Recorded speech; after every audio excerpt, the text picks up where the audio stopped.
یہاں پہ ایک بہت بڑا عقیدے کا مسئلہ بھی ہے، اور ہمارا اگر آپ ان معنوں میں کہہ لیں کہ صوفیوں کا اور ہمارا اس بارے میں بہت بڑا اختلاف موجود ہے، اور یہ عقیدے کا ایک مسئلہ ہے۔ اللہ تعالیٰ نے شہید کے بارے میں کہا اس کو مردہ نہیں کہنا، اس کو مردہ گمان نہیں کرنا، لیکن کیا اس کو مردہ نہ کہنے سے یا مردہ گمان نہ کرنے سے مراد یہ ہے کہ وہ زندہ اسی دنیا میں ہے؟ کیا اس کی زندگی کے احکامات اسی دنیا کے مطابق لگیں گے؟ یہ وہ کج فہمی ہے، یہ وہ کم عقلی ہے جس کی وجہ سے امت کے اندر عقیدے کا بہت بڑا بگاڑ پیدا کر دیا گیا، صوفیوں نے پیدا کیا۔ میرے بھائیوں، شہید اللہ کے ہاں زندہ ہے، اللہ کے ہاں رزق بھی لے رہا ہے، اور ہر بندہ جو مر جاتا ہے وہ حیات برزخی میں چلا جاتا ہے۔ اس میں اختلاف تو ہے نہیں تھا، اختلاف جان بوجھ کے ڈالا گیا۔ ہم میں سے بھی جتنے بھی اہل حدیث ہیں سب حیات برزخی کے قائل ہیں۔ موت کے بعد ایک زندگی ہے جس کو حیات برزخی کہا جاتا ہے، وہ اس زندگی سے مختلف ہے، اس کی تفصیلات بھی قرآن و سنت میں موجود ہیں، لیکن یہ گمان کر لینا حیات برزخی کو یا شہید کی حیات کو گمان اور قیاس کرنا، اس دنیا کے اندر بھی زندہ ہیں اور دنیا کے اندر بھی آتے جاتے ہیں، اور جمعرات کو جناب روحیں آتی ہیں، جمعرات کو جو فوت ہو جاتے ہیں وہ گھر میں آتے ہیں، تشریف لاتے ہیں، اس رات کو صدقہ کرنا چاہیے، وہ گھر کا چکر لگا کے جاتے ہیں۔ یہ باتیں کہاں سے آئی ہیں؟ یہ نہ قرآن سے ثابت ہیں نہ سنت سے ثابت ہیں، بلکہ قرآن و سنت کے مخالف ہیں۔ کیوں؟ اپنی طرف سے نہیں کہہ رہا۔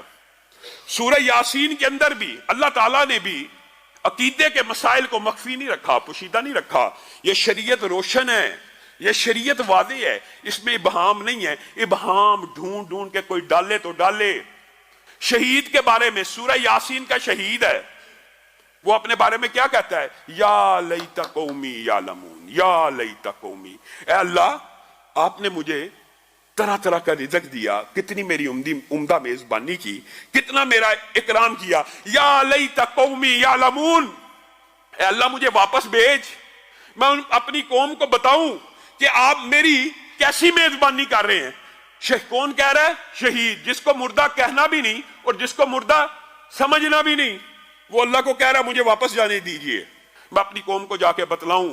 یا لیت قومی یعلمون بما غفر لی ربی وجعلنی من المکرمین، جو میرے ساتھ آپ نے مغفرت کا معاملہ کیا ہے، جس طرح کا میرا اکرام کیا ہے، میں جا کے بتلانا چاہتا ہوں۔ اللہ نے کہا یہ تو میری سنت نہیں ہے، لیکن تیری قوم کو کیا رہتی دنیا تک، قیامت تک کے لیے میں تیری یہ بات قرآن کا حصہ بنا دیتا ہوں اور پوری دنیا کو بتلا دیتا ہوں کہ تو کیا چاہتا ہے۔ اگر شہید نے بھی، عام میت کی بات نہیں ہو رہی، ہمارے ہاں تو عام میتیں بھی جمعرات کو آتی ہیں، ان کی روحیں بھی آتی ہیں، یہاں پہ شہید واپس دنیا میں جانے کا اللہ سے مطالبہ کر رہا ہے، اللہ اجازت نہیں دے رہا۔ میرے بھائیوں، یہ آپ کو کس نے بگالتا دیا کہ مردے آتے ہیں، اولیاء آتے ہیں، شہید آتے جاتے ہیں؟ یہ سسٹم بنا ہوا جو دنیا سے چلا گیا، یہ اللہ کی سنت ہے۔ معجزے کے طور کے اوپر معراج کی رات میں ایک مرتبہ تو انبیاء کو مسجد اقصی میں اتارا گیا معجزے کے طور پر، لیکن اس کے علاوہ معمول نہیں ہے کہ کوئی دنیا سے چلا جائے تو اس کو بار بار زمین پہ لایا جائے۔ اگر یہی بات ہوتی تو اتنے ان گنت اور بے شمار نبی بھیجنے کی ضرورت پیش نہ آتی۔ ایک آدم آئے تھے، وہی جاتے، وہی واپس آ جاتے، وہی جاتے، وہی واپس آ جاتے، وہی جاتے، وہی واپس آ جاتے۔ تجربہ بھی بڑھتا، ایکسپیرینس بھی زیادہ ہوتا، سمجھانے کے طریقے بھی ہوتے۔ نہیں، جو ایک مرتبہ چلا گیا وہ اس حیات برزخی میں چلا گیا جہاں سے واپس دنیا میں آنا ممکن نہیں ہے۔ اگر ممکن ہوتا تو شہید یاسین کو اللہ اجازت دیتا، شہداء کو اللہ تعالیٰ اجازت دیتا کہ جاؤ واپس گھروں میں جاؤ۔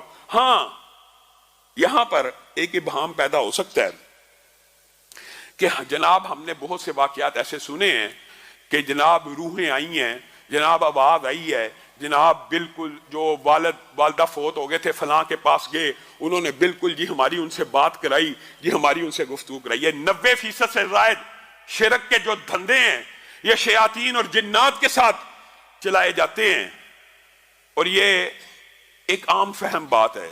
دجال کی جو حدیثیں آپ نے سنی ہیں، پڑھی ہیں، دجال بندہ کہہ دے گا نا میں تجھے رب تب مانوں گا تو میرے مردہ باپ کو زندہ کر کے دکھا، وہ مردہ باپ کو زندہ کر کے دکھا دے گا۔ حدیث میں کیا آتا ہے؟ اگر حدیثیں پڑھی ہوں تو ہمیں یہ سارے دجالی فتنوں کی سمجھ آ جائے. حدیث میں کیا آتا ہے؟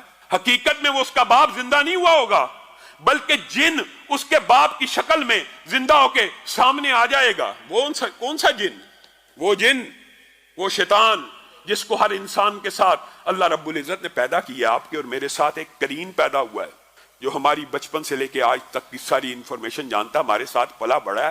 اس کی یہ ڈیوٹی ہے ہمیں گمراہ کرے، اس کی یہ ذمہ داری لگائی گئی ہے ہمیں گمراہ کرنے کی. وہ ہمارا ماضی جانتا ہے.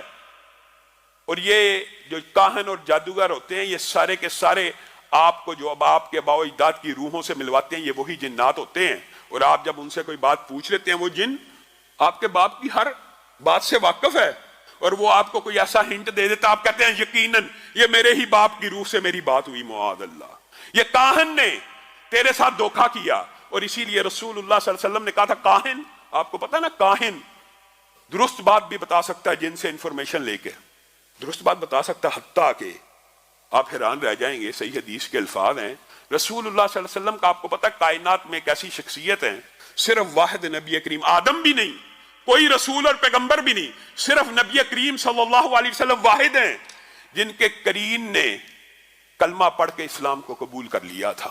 واحد ہیں کہ جن کے ساتھ جو شیطان پیدا ہوا تھا گمراہ کرنے کے لیے، وہ بھی رسول اللہ صلی اللہ علیہ وسلم کی اخلاق، عادات اور عبادات سے متاثر ہو کے اسلام کو قبول کر لیتا ہے. واحد ہے، واحد. لیکن نبی کریم صلی اللہ علیہ وسلم بھی جب چیک کرنے گئے تھے، آپ نے ساروں نے یہ حدیث پڑھی بھی ابن سیاد والی، تو اس نے اس عالم میں کہ کرین ابھی مسلمان ہے لیکن نبی کریم نے پوچھا تھا میں کیا سوچ رہا ہوں، تو اس نے کہہ دیا تھا آپ دکھ سوچ رہے ہیں، مجھے لگتا ہے دکھ. حالانکہ آپ کیا سوچ رہے تھے؟ سورہ دخان، سورہ دخان سوچ رہے تھے. گویا وہ بعض چیزوں کو اچک لیا اس نے بھی، پورا پہنچ نہ سکا لیکن دھوئیں تک پہنچ گیا کہ آپ کوئی ایسی بات سوچتے ہیں اور میں اور آپ. اسی لیے رسول اللہ صلی اللہ علیہ وسلم نے کہا تھا کاہن درست بات کر سکتا ہے آپ کے جن سے انفارمیشن لے کے، جی فلاں جی کیا کھا کے آیا ہے، یہ جی یہ چیز کھا کے آیا ہے. یہ بتانے والا ولی اللہ ہے؟ یہ بتانے والا کاہن اور جادوگر اور بے ایمان دھوکے باز ہو سکتا ہے، ولی اللہ نہیں ہو سکتا، وہ کاہن ہے. اسی لیے رسول اللہ صلی اللہ علیہ وسلم نے کہہ دیا تھا کہ جس نے کسی نجومی کے پاس، عراف کے پاس، کاہن کے پاس، قیافہ لگانے والوں کے پاس جو گیا 40 دن تک نماز قبول نہیں ہے، یہ پلنٹی ہے. اور جس نے اس کی بات کی تصدیق کی، حالانکہ سچ بول سکتا ہے، جس نے اس کی بات کی تصدیق کی اس نے میں محمد صلی اللہ علیہ وسلم کے اوپر اترنے والی وحی کا انکار کر دیا. بتائیے کوئی سلسلہ رسول اللہ صلی اللہ علیہ وسلم نے چھوڑا دجال سے بچنے کے لیے؟ آپ آج ہم چھوٹے چھوٹے دجالوں اور کاہنوں کے اوپر ایمان لے کے اچھا تو بے ایمان ہیں، نماز کا جن کو خیال نہیں ہے، شریعت کا جن کو پاس نہیں ہے. میرے بھائیوں یہ کیسا عقیدہ ہے، یہ کیسا فلسفہ ہے؟ جو بندہ تمہیں کہہ رہا ہے میں ولی اللہ ہوں اور میں تمہیں اللہ سے ملانا چاہتا ہوں، خود وہ بندہ 6 مہینے سے نہایا نہیں ہے، 6 مہینے سے اس نے نماز نہیں پڑھی، وہ آپ کو اللہ سے ملانا چاہتا ہے کہ شیطان سے ملانا چاہتا ہے. اور یہ اللہ معاف کرے، یہ بات کہتے بھی شرم آتی ہے، جی یہ بڑے پہنچے ہوئے ہیں. کہاں پہنچے ہوئے ہیں جی؟ ان کے اوپر تو نمازیں بھی معاف ہو گئی ہیں. جو نمازیں انبیاء اور صحابہ میں معاف نہیں ہیں وہ آج کل کے اس بے ایمان جادوگر کے اوپر جو اپنے آپ کو ولی اللہ کہتا ہے معاف ہو گئی ہیں. 6 مہینے سے جی نہائے نہیں ہیں، بڑے پہنچے ہوئے ہیں. یہ بدبو کے اندر، یہ جادوگر کے دھندے کے اندر، یہ کالے علم کے اندر ہمیں وہ سب طریقے پتہ ہیں کہ جن کے ذریعے یہ اپنے کرین کے ساتھ ہم کلام ہوتے ہیں. بڑے گندے اور بڑے قبیح اور غلیظ طریقے ہیں. جو کوئی اس حوالے سے انفارمیشن لینا چاہے وہ الگ بات ہے، لیکن بات یہاں پہ شہید کی زندگی کے بارے میں آئی ہے تو ضمنی طور پہ بھائی میں نے یہ باتیں آپ کے سامنے رکھ دی ہیں.